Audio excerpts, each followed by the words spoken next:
رسول اللہ صلی اللہ علیہ وسلم کی طرف سے قربانی کرنا، اس سلسلے میں علماء نے کتابوں کے اندر لکھا ہے کہ پہلے آدمی اپنی واجب قربانی ادا کرے، اس کے بعد اپنے گھر والوں کی طرف سے واجب ہے تو وہ ادا کرے، اس کے بعد اگر اللہ توفیق دے اس کے پاس مالی اعتبار سے اتنے وسائل ہیں کہ وہ اور بھی ادا کر سکتا ہے تو آپ علیہ الصلوۃ والسلام کی طرف سے قربانی کرنے کی اجازت ہے، بلکہ ثواب ہے، کیونکہ آپ علیہ الصلوۃ والسلام کے بڑے احسانات ہیں ہم پر۔ یہ دین آپ کے صدقے میں ہمیں ملا ہے، آپ کی محنتوں کا ایک صلہ جس کے ذریعے سے اللہ رب العزت نے ہمیں دین دیا، عزت دی، اور اللہ رب العزت نے اللہ سے اپنا تعلق دیا ہے،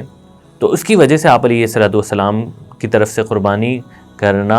یہ ہر مسلمان کی ایک سعادت مندی ہے۔ اسی طرح حضرت علی رضی اللہ عنہ فرماتے ہیں، مشکوٰۃ المصابیح کی روایت ہے پیج نمبر 128، جس میں ایک حدیث حضرت علی رضی اللہ عنہ کی طرف سے ہے۔ حضرت علی رضی اللہ عنہ نے ایک مرتبہ